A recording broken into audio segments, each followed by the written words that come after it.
Hi hello అంతా ఎలా ఉన్నారు, బాగున్నారా? ఇప్పుడు మీకు కొత్తగా కోలం డిజైన్ ఎలాగా స్టిచ్ చేసుకోవాలో చూపిస్తాను. నేనైతే రివర్స్ స్టిచ్ చేస్తున్నాను, చూడండి. ఇలా రివర్స్ స్టిచ్ చేసుకోవడం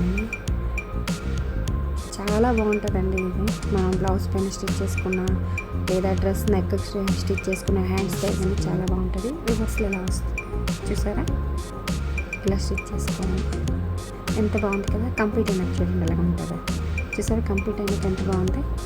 మీరు అక్కడ మీకు అర్థం కాకపోతే నేను సింగిల్ లైన్ డ్రా చేసి మీకు చూపిస్తున్నాను ఎలాగా మనం రివర్స్ స్టిచ్ చేసుకోలేదు.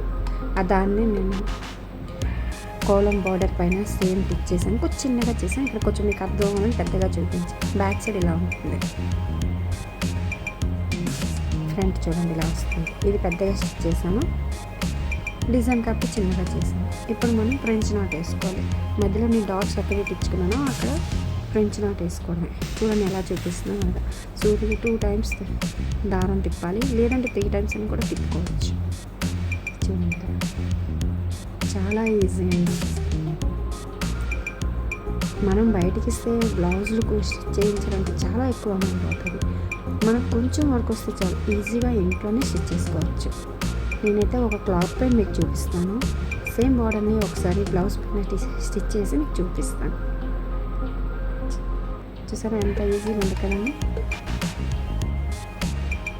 మొత్తం ఎల్గే డాట్స్ ఉన్నాయి కదా, అన్నిటికీ ఫ్రెంచ్ నాట్ వేసుకోవాలి. వేసుకున్నట్టు చూడండి ఎలా ఉందా. ప్లీజ్ నచ్చితే లైక్ చేయండి, షేర్ చేయండి, సబ్స్క్రైబ్ చేసుకోండి. Bye friends.